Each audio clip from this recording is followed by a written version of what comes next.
Aye, people. So yet again, once again, me again. I don't want to believe all you fed up and see me. I want to believe all you just happy to see me and you just love me and think because I love you guys.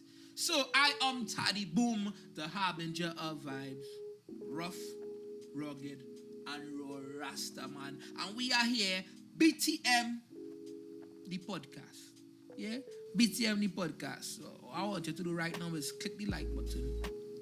Yeah? And share the thing one time here. Like, share, subscribe. Quick. Do that for me. Hey, leave a comment before you even watch anything else. Say, hey, I like it. I like Rasta man. Anything like that. Understand? Black is my favorite color. Yeah? Hey, look, Joshua again. Something so. Right? So, I just said it. And this is who again? Joshua Waljan, coming back at you again. Please to make your acquaintance. Yet again. If for the first time, well, please to meet your acquaintance. Right, so we are from a group called Boys to Men. It's an awareness program for young men where we help them better themselves, give them tools and skills that they would need for the life. That is it. I'm making it succinct. That is it right there. Right? So, what we're going to discuss today is Joshua had a little story. He went through a point in time on how he handled a situation. Right? And that we're going to deal with today. Conflict resolution. Something we need to understand is as soon as you're born, Joshua, one thing it is inevitable in life is conflict. By the time you're born, you're in conflict. Believe it when I say it. You understand? You know, they say, I was born in sin, you're born in conflict. And that is fact. And let me show you how simple it is. When you wake up in the morning, for the first thing you tell yourself, boy, I don't want to give up, boy.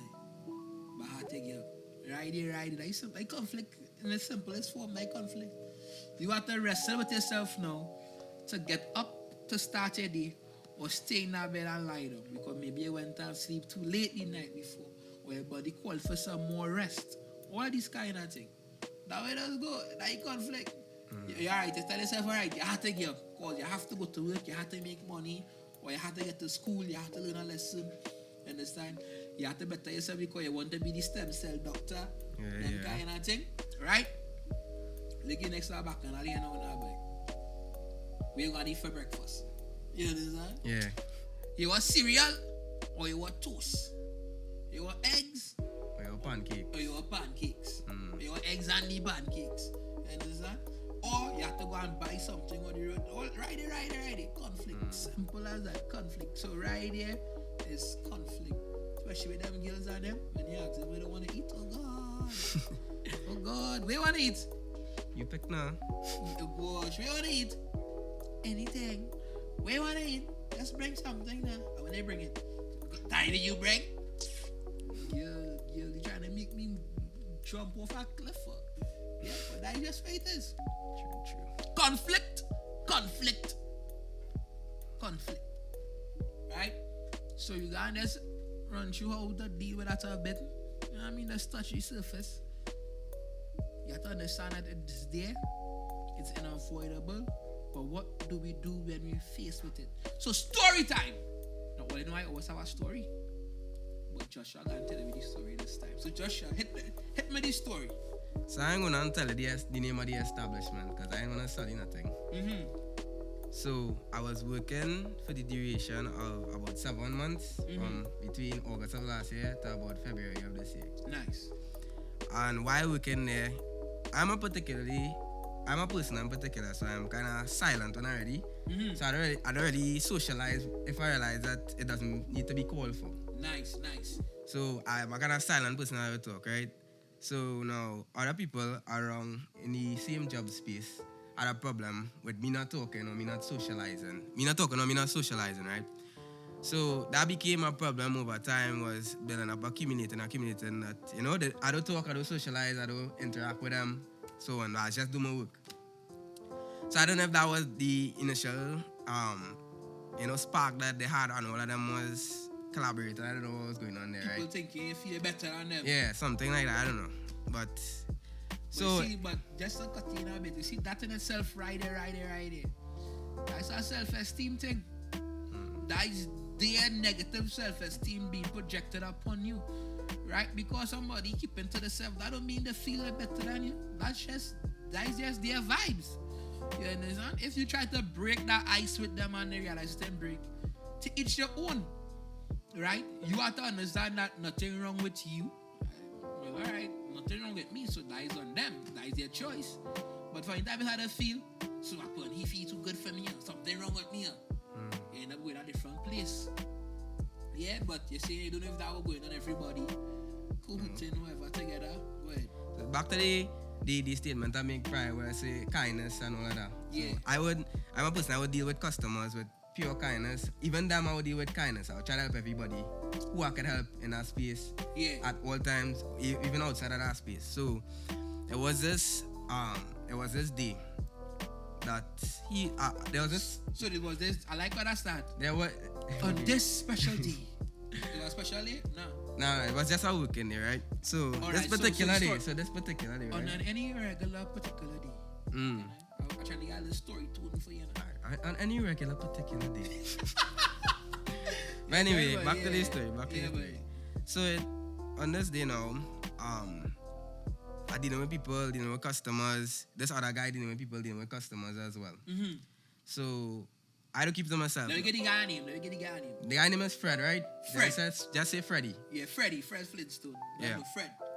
So Fred was dealing with a customer. He had to, the work we do, and he had to carry the customer outside, right? Now, there was this particular customer who just come there, who obviously, he know the customer as well, but he was busy at the point in time. So Fred knew the customer, but Fred was busy. At the point in time. Yeah. Now, Fred went on vacation when I came, shortly after I came, right? So, now the customer I get acquainted and affiliate himself with me now. So when he come, he looks for me in particular, I guess. Yeah. So there's counters. Fred on the opposite side. So there's a counter separating me and Fred. Fred had to carry somebody outside. The person coming on the lane in which I am situated in. Fred called to the customer. What? He had to go outside, eh? He called to the customer. He tell the customer, hey, how you going? What you need?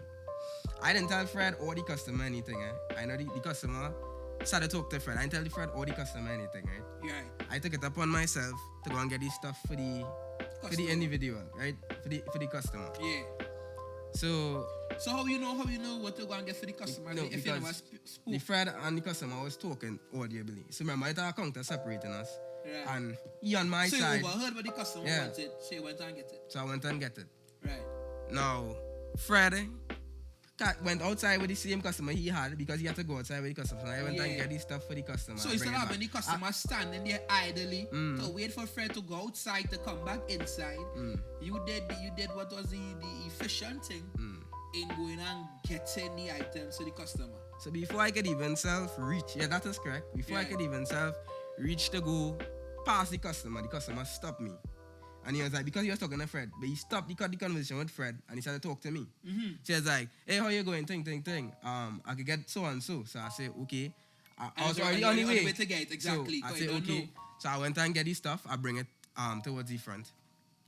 He said, all right, ting. We went outside. This is the duration of time this is the time frame that it took for Fred to reach back inside. Yeah. So I went, get this stuff, load it up, carry it outside with the customer. Talk to the customer, transaction happen, whatever. My watch come out, the watch link burst out. I went back inside, the customer left already. I went back inside, come back outside. Fred now coming back from the first customer. So wait, so we're trying to tell me, you get the goods for the customer, pay for it, everything, cry it outside, put it in the vehicle, right? Even with a small conversation with the customer. Went back inside. No more link burst on my watch. So you link on your watch burst. You spend time fixing that. Head back inside. Yeah. And Fred reach back inside. Fred now looking to stroll back inside. He now coming back in. Fred take a bathroom break outside it. Yeah. But I'm just trying to show you the time frame. A lengthy amount of time has passed. So I come back inside now. I don't talk to nobody. I don't say nothing. I to myself. Come back inside. Fred come back inside. Like, alright, nothing happened yet. I come back inside. Fred come back inside. Nothing happened yet. Alright. standing up. Fred raised his problem. His conversation, our conversation start or argument ensued, where Fred started to say, why did I go and help the customer? Like I wasn't supposed to help the customer because he was talking to the customer. So he wanted, I guess, the both customers to carry out, or I guess he wanted the both customers to carry out. So wait, but you trying to tell me Fred could clone himself? Or? I don't know. It must be some kind of supernatural. So Fred splicing genes. Yeah, stem cells. Yeah, he's splitting. Splitting atom. Anyway. Yeah. So Fred started to raise an argument with me, and his point was that I should have never assisted the customer because he was already talking to the customer, even though he was busy at the point in time. So basically, the customer had to wait for him until he come back inside to deal with the customer because he started talk to the customer. So what he was trying to do was impose his will because he working there longest, right? And that's something he said, right? He started to say, "Oh, I working here for 8 years, and you now come here a few months, and you want to impose yourself in the situation." And the customer was talking to him. Mind you, the customer turned to me when I was walking. I didn't tell nobody anything, eh? Yeah. Customer turned to me and started to talk to me and tell me what he wanted. Because he was initially coming to me. So he trying to impose his will and tell me, "Oh, I can't do what I can't because he's talking to the customer, I can't, help the customer in any way." So I was like, okay, and I didn't even go and argue that point with you. This is what I tell him, I'm not even going to argue that point with me. With you, remember, I thinking. Yeah. The foundations, the lessons I learned, thinking. The 3 acting. Ds. Yeah, the 3 Ds, discipline, determination, dedication. I wear any jersey too, eh? You wear any Mind jersey? you, I wear any jersey, I repping. So, Fred started to argue more. I working here 8 years, come here, all kind of thing. Now, the supervisor started say that Fred being unreasonable. So they started to talk now because the supervisor started saying Fred being a little bit unreasonable. He started to raise his voice more. "Oh, I working here 8 years and you so I say, "Okay, you know what, Fred? Yeah, take the money." So I started handing the money that the customer gave me, right? Oh, so wait. Oh, it left out that point, that little part. So money involved. Yeah, money involved. Money is the catalyst. Oh, so we trying to. Oh, so when you go and help because you getting tip. Yeah, tips. How big of a tip you talking about? Like again, anywhere between 50. No, but how much? This particular story, how much money was? It was just at $20. So what Fred get on bad for you 20, boy. So basically, Fred most upset because you went and assist the customer and you got the tip that he would have gotten. That is what going on here. See, you take food out of the man's mouth, boy, Joshua, boy. You already getting food to go in his mouth. Yeah, you gotta be stay in your lane sometimes. Stay in your lane sometimes. Yeah, so we listening. So supervisor was talking to Fred. Supervisor's telling Fred all of that. Talk about chief supervisors there now. Telling Fred, you're being unreasonable, Fred. You already had somebody to go outside with. What you doing? So they being mature about the situation. I say, "You know what, Fred? Here, look the money, Fred." So Fred feeling embarrassed. So wait. So you talking about myself to give Fred the $20? Yeah, no, I want to kill that because to kill it. Yeah, just to kill the situation. I didn't want it to escalate to no other point because I realized that we was taking it. I taking note of that. I taking certain notes. I want to come back and address something. Continue. Right, so just to end the situation completely, end the conflict, try to resolve the conflict, right? Resolve the conflict. That's what I'm looking for. I say, "Hey, Fred, look the $20. Fred looked to me. He was like, "No, I know that $20, because he feeling ashamed of himself now to take that money in front of other customers who witness the same incident and in front of the supervisors now. So he feeling shame now. So I said, all right. I tried to offer him more than once. He said, all right. But he still, the point in it was he still keep on talking. So that's why I was trying to resolve. So let's be clear. I had a quick question. Did you think to yourself in giving Freddie $20, he would have felt belittled? I didn't think to that to myself, but I was like, because he basically arguing a point because he didn't get the money, so I giving him the money. So I giving him the money. So giving the money. So your sole purpose of giving him the money was just to end the conflict. To quell the raps. Understand? You never thought to yourself, this would embarrass him. No, then actually that didn't run through my mind. This was like, just to be clear. Let me just end it. So that was never your intention to embarrass him. No, that was never my intention. Nice. So I just wanted to end the situation and say, "Hey, look the money, Fred." So Fred say he denied. So I was like, all right.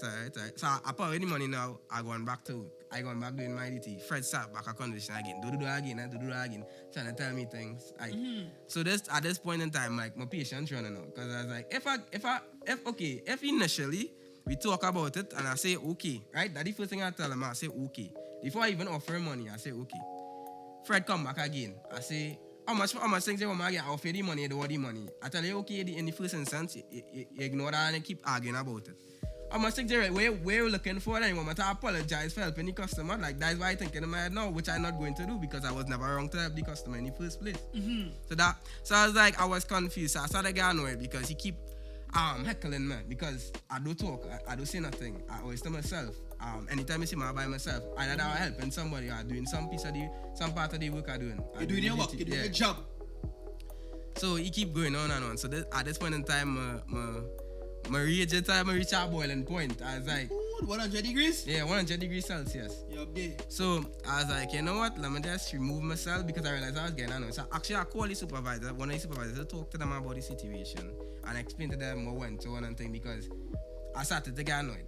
So I called them to talk to them, let them, try to work out something, to get the disputes over with completely, So at this point in time, when I went to the supervisor, that was my breaking point. When she called, sometimes when she come outside with me to talk to me, like it make me angry that I had to reach that point because I never wanted to reach any sort of conflict when I'm working or in any situation or scenario.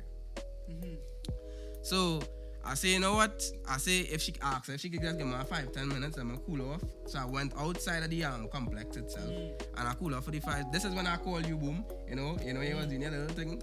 Whatever you was doing at that point in time, I didn't answer that phone, man. So yeah, I called boom. I say I was trying to explain boom and thing, but I say, you know what? I called mom's. Mom's talk me down. She was comforting to me. And I was like, all right, I calm down. I just need somebody to talk to at that point in time because I was so upset on it now. So going back inside now, I try to be as sensible as possible. I gone back inside. I went to the washroom. I tidy up myself, whatever I had to do.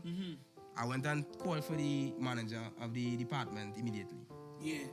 So manager is big boss, nobody to talk to the manager. So I went to the manager. I explained the situation to the manager. Exactly the exact thing that happened. Step by step process that will get to me, have a good memory. Step by step, I told the manager exactly what happened. The manager called the supervisor. Supervisor said, confirmed it.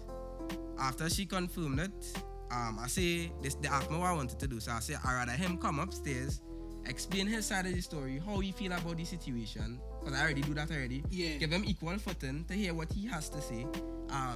In case there's any misinterpretation so I didn't understand what he was doing or anything. Yeah, man. So I give him that chance. I say nothing. I listen to what he had to say. I wanted to make sure that we have the equal footing in the situation. Yeah.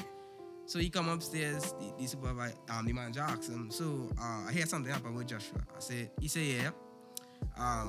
The manager asked, so what happened? He was just like, Fred said, I didn't with this customer. No, he said he didn't even say mention he did with somebody. He said a customer talking to me and he just went and interrupt the conversation and take the customer away from me basically. That's what he was trying to say. So he didn't mention that he was helping somebody. He went outside, he spent 15 minutes all them guys. I remember the man just seen everybody because man at a vantage point and it have a computer that are recording. Yeah. So the man just say he wasn't helping somebody at that point in time. Well, he said, yeah, he was helping somebody. So he was like, you have to go outside with the person. He said, yeah, you have to go outside with that person. So the manager asked, so what was wrong with Joshua helping him? He said, well, he was already talking to the customer, so I had no right to interrupt. So she was like, you didn't see something wrong with the situation. So then after, well, we're all wrong with your side now. Yeah. So he was like, then I was like, I was just trying to help in the situation. I tell him I was trying to help in the situation. So after he explained his whole side, I was like, I was just trying to help in the situation in resolving, because it had plenty of people at that point in time. I mean, I mean, from what we are singing, the workplace songs like it involve a lot of customer relations, right? With work person and customer. And I, for a fact, would like to believe that if I come, I would like to get served as quickly as possible. Yeah? Especially in COVID times. Yes, I would Especially in COVID time. Yeah.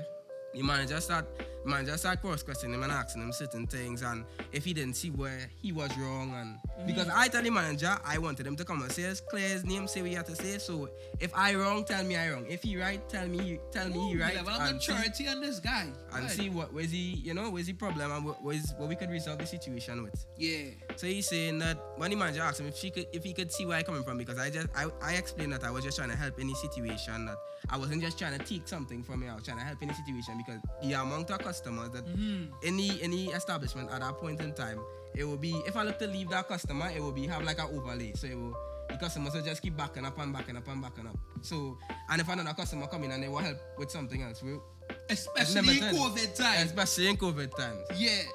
So, he said, yeah, I could kind of see the point, but I could see the kind of, I don't know. He didn't agree with what the manager was saying, but he was just, he had to accept it because he's the manager. Yeah. So I was like, all right, so she just tell him that don't speak about it and just try to coexist with each other. You know how to talk, because she say, because I don't talk, because that's something they bring up, right? Because they're like, because I don't talk, that everybody... Joshua, why don't talk to the people and them, Joshua? I'm a person that very clear, because I come to work, I'm working. I don't have no time to talk about nobody's business. When my time to work, I don't help other people. Because when they're talking about it, but all right, I understand. It's active work I doing. Plus, I don't nothing to burden my when I hear nobody's stories. I focus on school work, I focus on myself, I focus on building myself, my family life, everything. So I don't have time for confusion. She was like, because he don't talk to her, he can't use that as an excuse, because what he was saying is that it's not him alone that feel that way, is the other people who work in the same department as us now that feel that type of way, because I don't socialize and all kind of thing, and I don't talk to them, and he's so quiet, and he's like, I never expect that outbreak from him because he's so quiet, and like I tell him, at that point in time I was like, I'm a human too, you can't just be saying and trying to come at me a certain way and I expect a reaction if it can't. Of course. You can't poke the lion and then say, you know what he bite, you understand? So Joshua is trying to tell me, you're a lion? Yeah, I'm a lion, pride. You gotta be prideful. You gotta be humble, but you gotta be prideful as well. You can't just let people walk all over you. Yeah, I like my wildness in between, right? Let me hear Rona. Rah!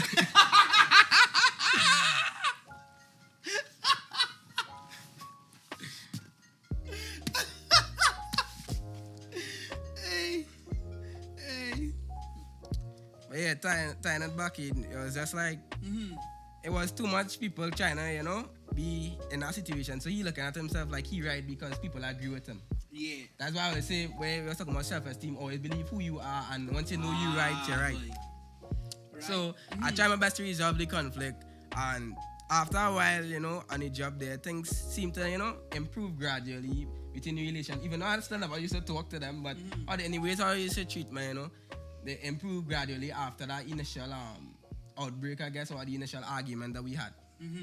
So I guess they see that I'm not stupid or something. I don't know if they thought I was stupid or something, or just I didn't know what to do in the situation. But after that, I guess it kind of gave me more respect from, I would say. Okay, stand your ground. Yeah, stand my ground. All right, so some of the things I want to address here firstly, right?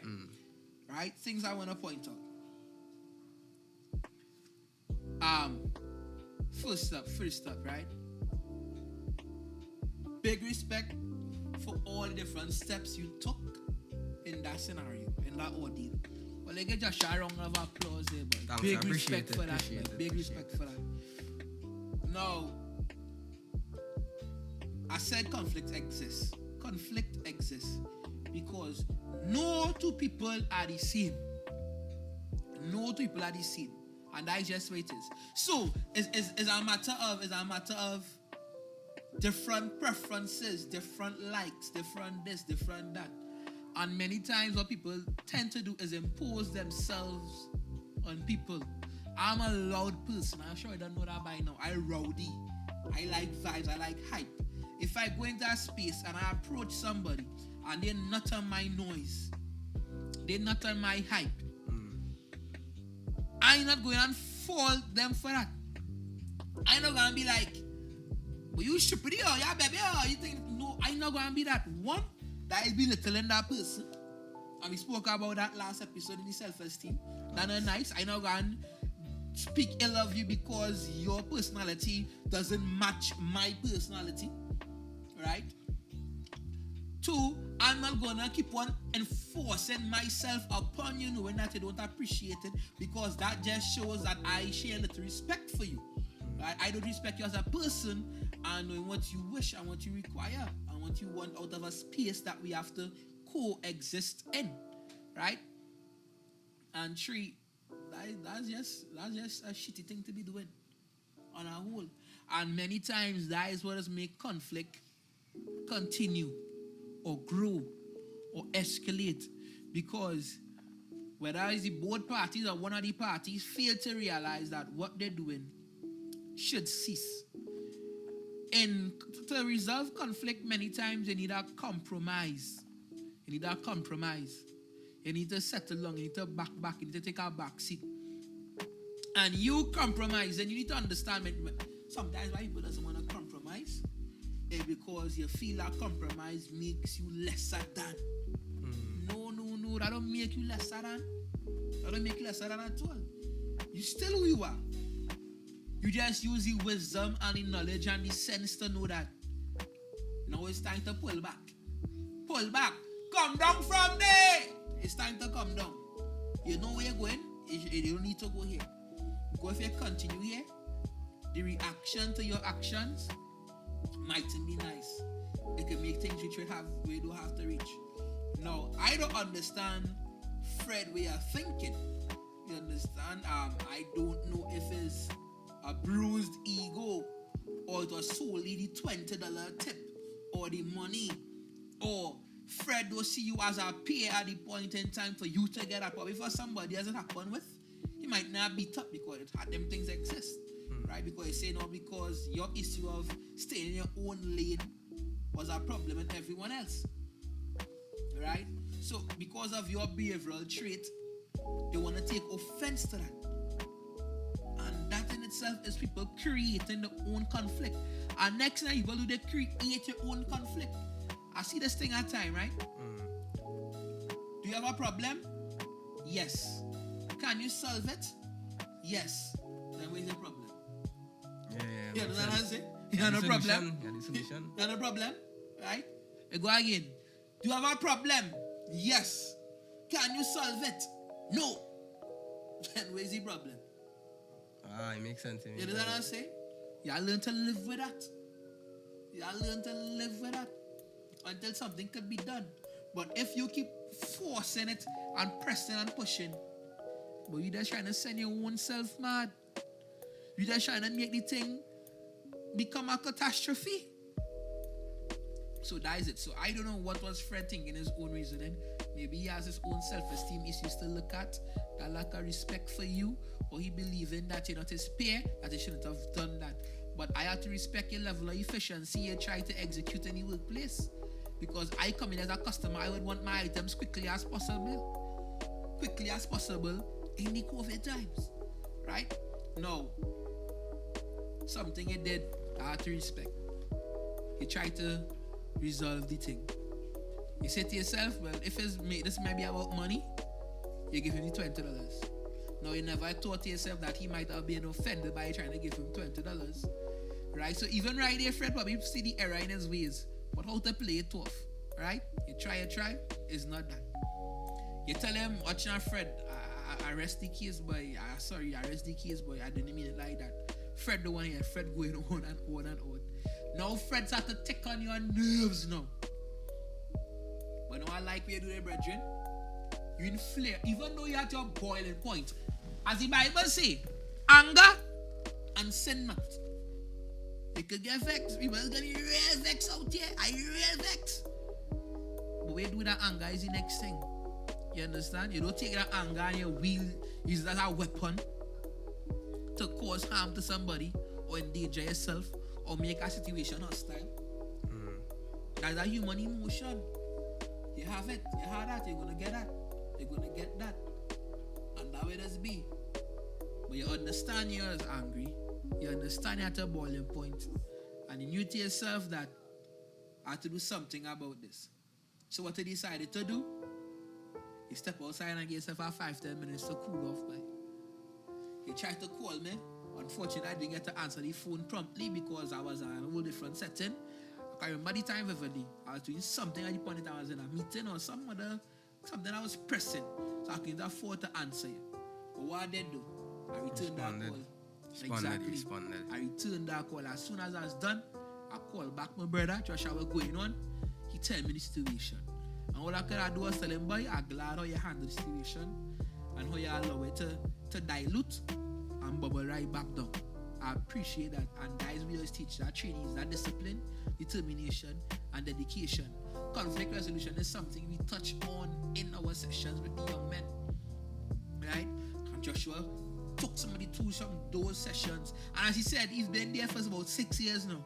So you get a lesson from me and many different others in different ways, reinforcing some of the same principles, right? So he understood to call his mom now. He had a different voice of reason. Something else to calm him down, take him away from that place. Yeah, you're going back inside and it still persists. Well, but I need to invite an outside party into this thing. Because people just fail to do it. They fail to go external with the situation sometimes. They feel I can handle this. I don't need nobody to help me. You understand? This person was a timing, so I can come for them because they're coming at me. Nah, sometimes I need that mediator, as you say. Right? Sometimes I need that third party to come in and shed some light to help me think. Sometimes I need a person who both parties will have to show equal respect for or respect equally. And in this case, it was the manager. Because at the end of the day, Fred don't want to hear it from you. But he hear it from the manager. Simply because the manager is the boss or the authority figure. Whatever form it is, he respect that manager. Maybe he see the person as a voice of reason. Whatever it was, he respect that manager. That manager was able to quell the noise in Fred's mind, so him to take in some kind of reasoning, to soak in that reasoning. So even at the end of the day, you might say, I still don't see it that way, but I will try to respect it. I will try to understand it. So that fast forward, guess what happened here fast forward? You said it yourself. Things progressively get better. Everybody was on an equal footing. Or because somebody not into the smalls with you, that mean they feel better than you. They're just not in the smalls. If all you want to talk about is Susan, Cheryl, and Peter, and Tom, and the business, and what they do, and what happened with that one, I just wait. Some people just like more conversation that can stimulate their mind in a different way. Now, as a man, I could talk about everything. I could talk about TV, cartoon, people, business, and politics. You understand? I could talk about recent events, critical events, everything. I will wrong the like that. I like all type of talks, Emily. I love talk. I get here at for school for talk. Talking is my thing. Yeah, that's why I'm here on this couch with this mic. Because talking is what I just do. Right? Blind everybody. So, when it comes to conflict resolution, conflict management, you understand yourself firstly. We always deal with the identity. Same thing with the self-esteem. Knowing yourself. Knowing where you want for yourself. Knowing where you don't want for yourself. Knowing what you would like for somebody else as well. Right? Knowing the right time to let somebody else step in and intercede into the situation. And so all these kind of different things made the world a better place, boy. Yeah? But Joshua Bredgen, boy, I like that little piece of nugget you bring for us today. I like the knowledge. I'm looking to wrap it up there. It was a nice thing. If anybody want to further the discussion, they want to talk some more, hit them up in the comments. I said it before. Slide up in my DMs, dog. Let me do something. Send an email, message us. You will see the information. The information, I'm going to try this. I'm going to put the information right here. Let the information right here. And I see them doing this in them YouTube thing. Information right here. Email us, message us. Like, comment, subscribe. Make sure you do that. Tell them again, Joshua. Like, comment, subscribe. Like, comment, subscribe. You understand? Subscribe, like, comment. Do you think that order for me? I know. It don't matter. Put on the bell. Bing! They have to be the front. Yeah, but right. So people, it's always been our vibes. You don't know it's your boy Taddy. Boom. You one and only. We have. Sure, John. Yeah. Pleased to meet your acquaintance. Pleased to meet your acquaintance. Make your acquaintance. So make your acquaintance. Yeah. You can't meet somebody acquaintance. You can. So please. To make your acquaintance. Man, I was saying. Yeah. Oh, please to make your acquaintance. So that is it, you sure, boy? Yeah, that is it. I gonna Google that, but I don't know that. I don't know. Please to make. Why does make acquaintance? Like I meet you for the first time, you're my acquaintance. You know, make your acquaintance. I can't meet your acquaintance. Why you can't meet my acquaintance? Because if I'm meeting your acquaintance, I will meet. Say it's an outside party and I do your acquaintance, then you meet. Then I meet the person meeting me, not you. I don't know where you know say they all let me go on later. So when these other girls so these other girls All our wisdom, I can't take that. My brain had to fry. So it's our vibes, bless up. So what's where's the recipe for acquaintance, boy? Recipe? Yeah, 2 pounds of flour, ting.